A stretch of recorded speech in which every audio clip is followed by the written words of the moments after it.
자, 우리 이제 사회 심리학에서 제9장 오늘 성심리에 대해서 살펴보겠습니다.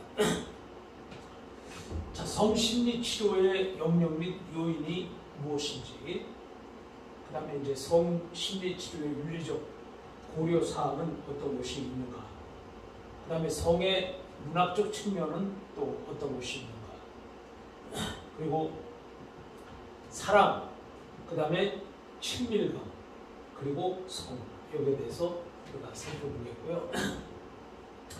커플의 성적인 문제의 발달을 살펴보고, 생애 주기에 따른 남녀의 성 발달에 대해서 지금 우리가 이 차례를 가지고 수업을 진행하겠습니다. 자, 이 학습에서 우리는 이 챕터에서 우리가 학습 목표는 성심리의 영역, 성심리의 영역은 어디냐, 그리고 또 거기에 대한 요인에 대해서 우리가 이해하는 걸로 가고요. 그 다음에 이제 사랑, 그 다음에 친밀감, 그 다음에 성에 관해 이야기를 나눠보고 가치관을 돌아본다. 그리고 생애 주기에 따른 성 발달을 이해한다. 그랬습니다. 자, 이런 목표를 가지고 수업을 진행하겠습니다. 자, 성심리 치료의 영역 및 요인을 먼저 살펴보면, 성심리 치료의 영역은 미국의 상담자의 훈련기관인 AASECT, 이 약자예요. 는 성에 관련된 직업 종사자들, 그래서 성교육을 시키는 사람들, 그 다음에 상담하는 사람들, 그 다음에 또 치료하는 사람들, 이런 사람들에 대한 기록물을 제공하고요. 성의 윤리적인 측면과 계속되는 성교육 기회를 제공을 했습니다. 또 성교육자, 그 다음에 성상담자, 그 다음에 성심리치료사 자격증을 국립자격증으로 실시하고 있습니다. 그래서 성에 대해서 굉장히 엄격한 그런 규정 속에서 국립자격증으로 지금 실시되고 있다는 거예요. 자, 이 연합회에서는 성에 대한 올바른 이해를 위한 교육의 기회를 주고, 그 다음에 윤리적 규정을 제정해뒀고, 또 성상담 및 심리치료자는 최소한 석사, 박사, 그래서 학위, 석박사 소지 및 전문 자격증, 예를 들면 부부치료사, 가족치료사, 그 다음에 정신건강 상담사, 그 다음에 전문 상담사, 그 다음에 사회복지사, 그 다음에 심리학자, 그 다음에 정신과 의사, 이런 소지를 요구하고 있다. 이렇게 되어 있습니다. 자, 그러면 성심리 치료의 요인을 우리가 살펴보면, 자, 역사적인 요인이 있어요. 자, 성적 기준들은 시간이 지남에 따라서 바뀌기 때문에 과거에는 금기시되었던 성행동을 지금은 받아들이고 있다.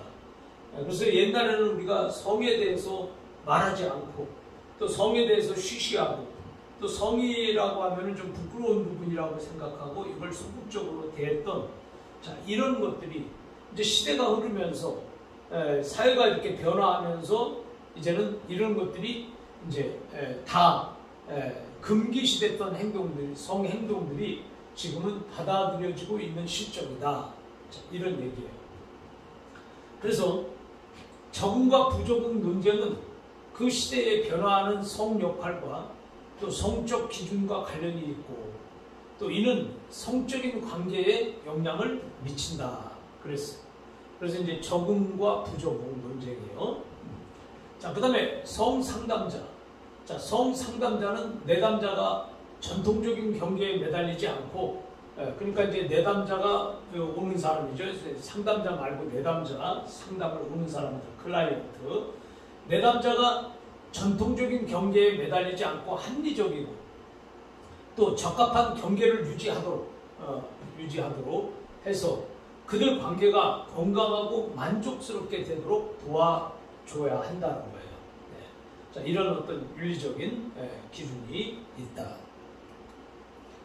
자, 그 다음에 이제 사회적 요인의 사회 요인으로서 성심리 치료의 사회 요인은 성 역할과 또 성적 기준의 변화로 인해서 우발적인 성폭력이 사회에 만연해서 이에 대한 심각성을 더하고 있다. 지금 이제 이렇게 우리가 이 성폭력이 이제 지금은 이렇게 사회적으로 너무 만연하다. 자, 옛날에는 이런 것들이 다 가리워져 있었어요.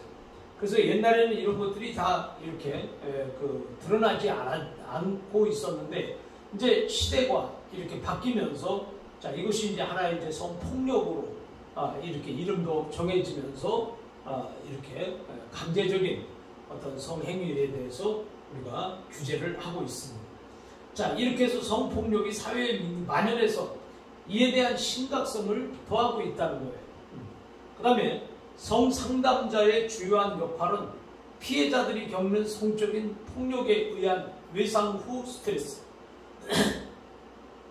그래서 이 외상 후의 스트레스, 그 다음에 이제 불안, 그 다음에 이제 거기에 대한 분노, 또 이 감정을 자극하는 우울, 자, 이런 등의 부정적 정서, 또 그 다음에 낮은 자존감과 왜곡된 관계의 회복을 위한 치료적 개입을 하는 것이다.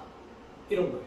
자, 그래서 이런 성적 피해자들이 겪는 성폭력에 대한 여러 가지 부정적 정서나 또 낮은 자존감과 왜곡된 관계 회복을 위해서 치료가 필요하다. 그래서 치료적 개입을 하는 것이 이제 사회적 요인입니다.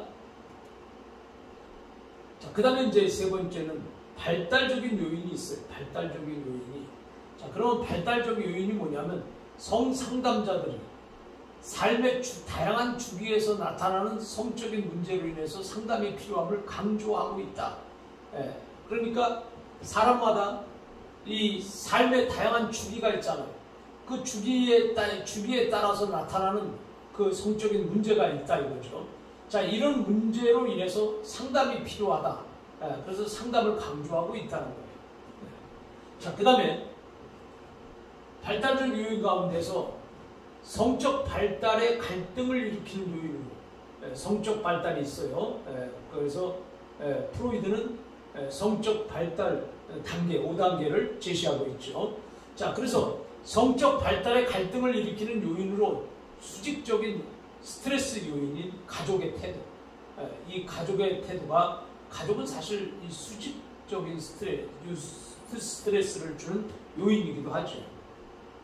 자, 그 다음에 이제 가족의 태도, 그 다음에 이제 비밀, 그 다음에 해서는 안 되는 어떤 금기사항, 그 다음에 희망, 또 실패, 기대, 정서적 분투, 자, 이런 등과 수평적 스트레스 요인이 출산, 그 다음에 청소년 자녀를 양육하는 것, 그 다음에 아이가 출가하는 것, 그 다음에 부모님이 죽는 것, 또 어떤 이제 우리가 주변 사람들이나 가까운 사람들이 갑작스러운 죽음, 그 다음에 이제 또 우리는 사고, 그 다음에 직업을 잃어버리는 실직, 그 다음에 이제 우리가 어떤 사랑을 하다가 배신을 당한다든지 배신, 그 다음에 이제 임신하지 못하는 불임, 그 다음에 만성적인 질병, 자, 이런 것과 같이 삶의 패턴이 변화하는 것과 같은 요인으로 상담이 필요하게 된다.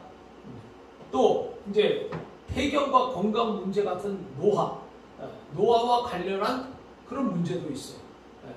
또 노화로 인한 자아상의 변화, 사람이 이제 늙어지면서 이제 자기 그 모습이 얼굴이라든지 아니면 육체나 이런 것들이 이제 변화가 되잖아요. 그래서 이제 상이 변한다. 그래서 자아상의 변화. 그 다음에 성적인 매력, 성적 매력 등의 요인이 성생활에 영향을 주기도 한다. 자, 이런 거예요. 자, 그래서 우리는 성적 발달의 갈등을 일으키는 요인으로 수직적 스트레스 요인과 또 여기 보면은 수평적 스트레스 요인, 자, 이런 것을 우리가 이제 생각해 볼 수가 있다. 자, 그래서 수직적인 스트레스 요인, 수평적 스트레스 요인, 자, 이런 것을 우리가 지금 살펴봤습니다. 자, 성심리치료의 윤리적 고려사항이에요. 그러면 성을 우리가 심리치료할 때에 성심리치료에서 우리가 그냥 마구잡이로 하는 것이 아니라 거기에도 윤리가 당연히 있어야 되는 거죠. 상담자, 상담자와 또 내담자 사이에 그냥 이런 것들이 이제 어떤 것이 있는지 이런 것들을 이제 고려해야 하는 그런 사항에 대해서 살펴보려고 해요. 자, 첫째, 상담자는 내담자의 안녕, 웰빙, 이 안녕을 보호하는 동시에 상담자가 내담자의 이 안녕을 보호해야죠.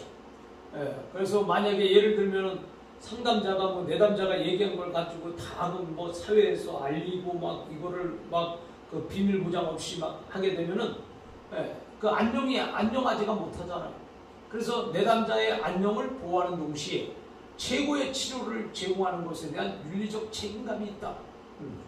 그래서 이 치료라고 하는 것도 뭐 이게 적당한 치료가 아니라 서비스잖아요. 서비스. 그래서 최고의 서비스, 최고의 치료. 자, 최고의 치료를 제공하는 것에 대해서 윤리적인 어떤 책임감을 가지고 있어야 된다. 그래서 그게 뭐 돼도 고만이고 안 돼도 고만인 그런 상태가 아니라 최고의 서비스로 그 문제를 꼭 해결을 하고자 하는 이 책임감. 자, 이것이 성상담을 하는 사람들에게 있어서 기본적인 자세다. 이렇게 볼 수가 있는 거예요. 그 다음에 또 개인 또는 집단 성상담. 그래서 개인적으로, 그 다음에 집단적으로 성상담을 하는 거. 그 다음에 성문제 상담을 하는 상담자는 특별히 성적인 제 영역에서 제정하고 있는 윤리적 가치를 잘 숙지를 해야 되는 거죠. 이 윤리적 가치를 숙지를 잘 못하면 이게 또 문제가 심각하게 또 생긴단 말이에요. 그래서 이 상담자와 내담자 사이에서 또 문제가 발생할 수가 있는 거예요. 그렇기 때문에 이 성적인 제 영역에서 제정하고 있는 윤리적 가치를 잘 숙지를 하고 그 다음에 상담 과정에서 이를 고려하고 적용할 책임과 의무, 책무라는 것은 책임과 의무의 약자잖아요. 자, 그래서 책임과 의무가 있다는 것을 우리가 알아야 된다. 이것이에요. 그 다음에 이제 우리가 성심리 치료의 윤리적 고려사항에서 가치와 신념을 점검하는 거예요. 가치. 상담자의 자기인식. 상담자의 자기인식. 그러면 상담자들의 기본적인 삶의 철학이 있어야 될 것이고 또 그들 나름대로 성을 어떻게 인식하는가 그리고 성을 어떻게 인식하고 성에 대한 태도를 어떻게 가지고 있는가 이것도 또 중요한 거죠. 그 다음에 성폭력 피해자의 지원에 대한 지식과 경험 그래서 성폭력 피해자를 어떻게 지원했는지 또 지원을 어떻게 할 것인지 거기에 대한 지식과 경험이 필요하고 그 다음에 혼자서 해결할 수 없을 때 연계망을 통해서 연계망 등은 매우 중요하다. 이렇게 우리가 생각되어지고요. 사람은 누구든지 성폭력을 당하도록 취급될 수 없는 기본 인권이 있음을 인식하는 것이다. 그래서 사람은 이 기본 인권, 그래서 성폭력을 당하는 게 아니라 또 그 성폭력을 위한 희생물이 아니에요. 사람은. 그렇기 때문에 기본 인권이 있음을 인식하는 것은 상담자로서 가장 기본적이고 또 가장 중요한 사항이라는 것입니다. 자, 그래서 우리는 상담자는 자기 인식을 분명하게 해야 된다. 그 인식에서 제일 기본적인 것이 삶의 철학, 그 다음에 성의 인식과 태도, 그 다음에 성폭력 지원자를 어떻게 내가 지원을 할 것인지, 그리고 또 내가 감당하기 힘든 것은 또 연계를 통해서 어떻게 해야 될 것인지. 그래서 기본 인권이 모든 사람들에게 있다는 것을 아주 절실하게 생각을 해야 되고 또 가장 기본적이고 중요한 사항이 바로 이 상담자의 자기 인식이다. 이런 인식이 있어야 된다는 거예요. 자, 그 다음에 상담자와 내담자의 가치예요. 상담자와 내담자의 가치. 자, 성 문제를 다룰 때 상담자는 내담자가 가지고 있는 가치에 대한 이해가 있어야 돼요. 그래서 내담자가 가지고 있는 이 가치에 대한 이해가 먼저 있어야 되고 또 이와 관련해서 내담자와의 상호작용에서 어떠한 영향을 미치는지를 잘 알아야 됩니다. 그래서 이 상담자와 내담자 관계에서 이렇게 상호작용을 통해서 어떤 영향을 미치는지 그것을 미리 파악하고 잘 또 컨트롤을 하고 알아야 된다는 거죠.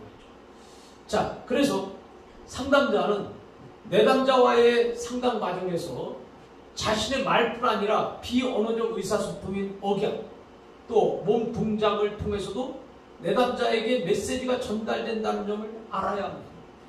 그래서 이 상담자는 내담자와의 상담 과정에서 자신의 말뿐만 아니라 또 비언어적인 의사소통이 있잖아요.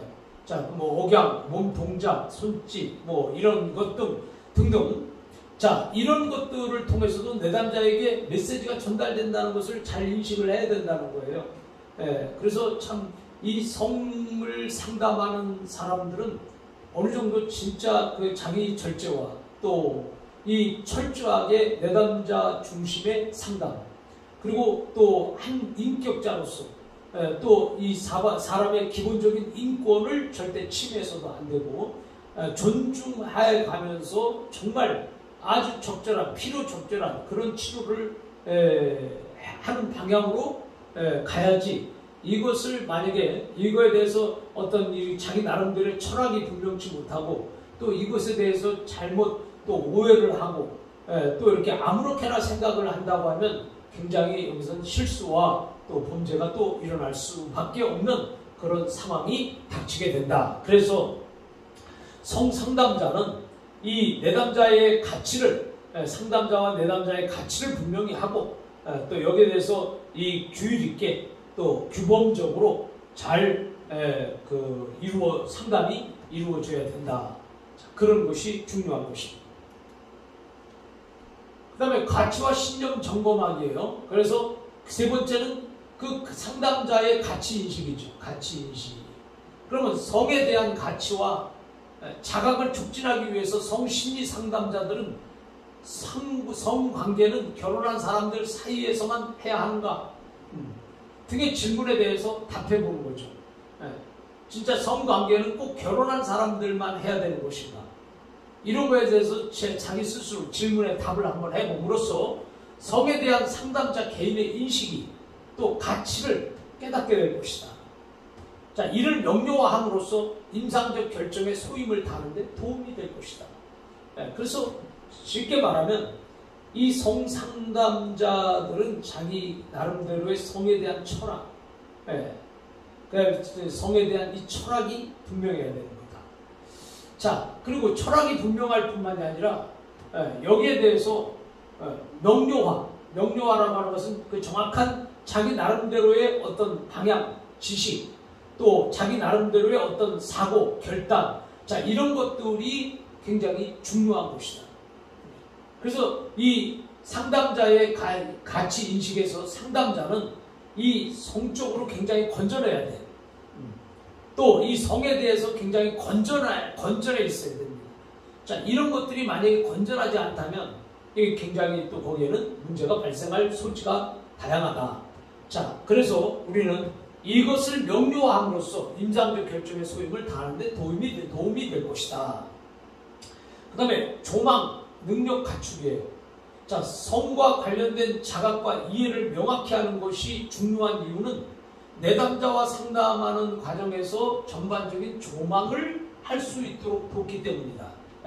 그래서 이 조망 능력을 갖춰야 되는 거예요. 상담자는.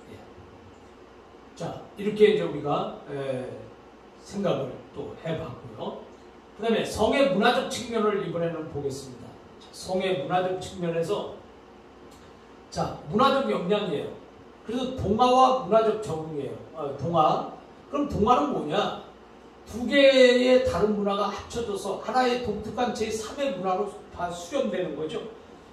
그러니까 문화가 서로 다른 두 개가 있는데 그게 합쳐진단 말이에요. 그게 합쳐짐으로 제3의 이 문화가 이제 수렴된다는 거예요. 이게 이제 동화예요. 동화.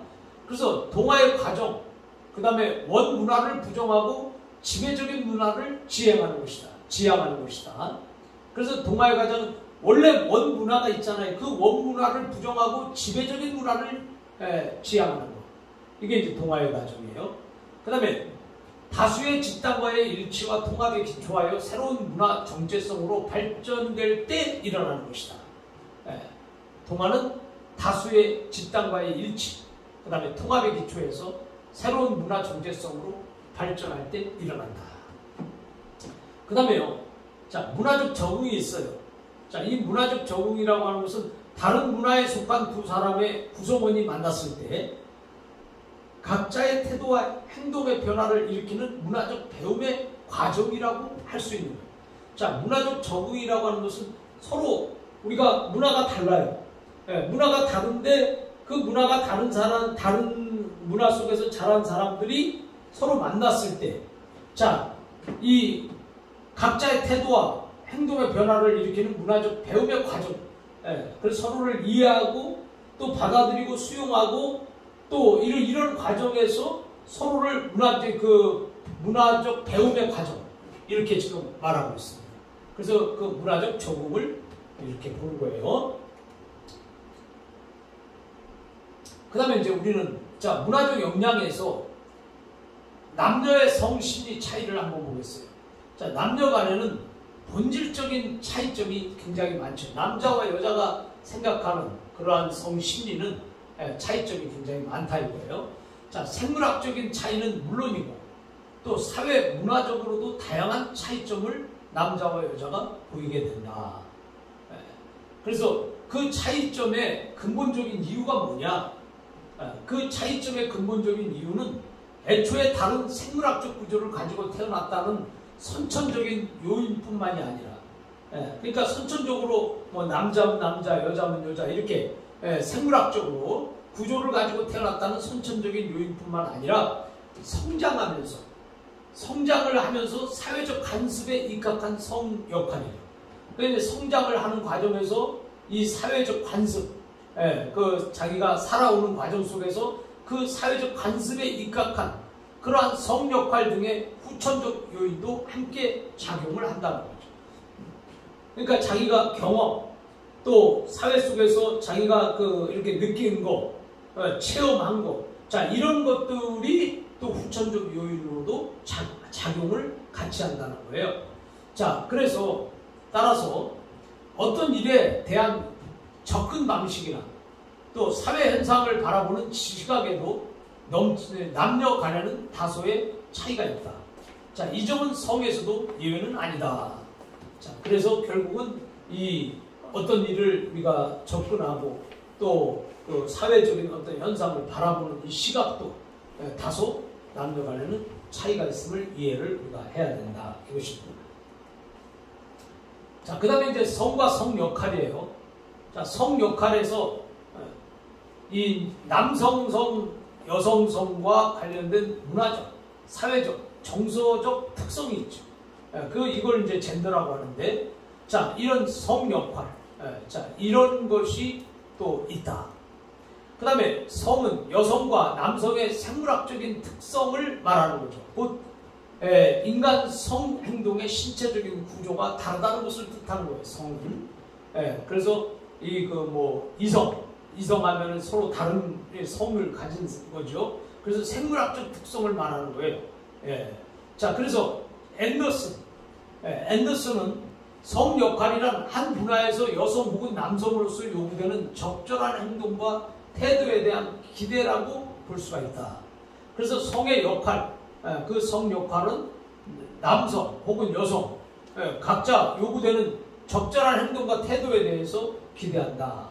자, 그 다음에 아동은 이러한 성별에 따른 역할을 부모에게서 배우죠. 그래서 남성과 여성, 이 성별에 따른 역할을 부모에게서 배우고 그 다음에 거기에 답습성 역할을 하게 되는 거죠.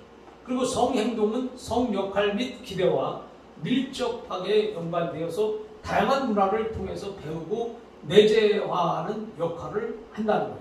그러니까 결국은 아동이 부모를 통해서 성 역할에 대해서 배우고 또 그것을 답습하고 그 다음에 그 아동의 성행동과 성역할 및 기대, 그 다음에 밀접하게 연관되어 있는 다양한 문화를 통해서 그 안에서 아동이 자라오는 과정에서 내재화되는 그런 역할을 한다는 것입니다.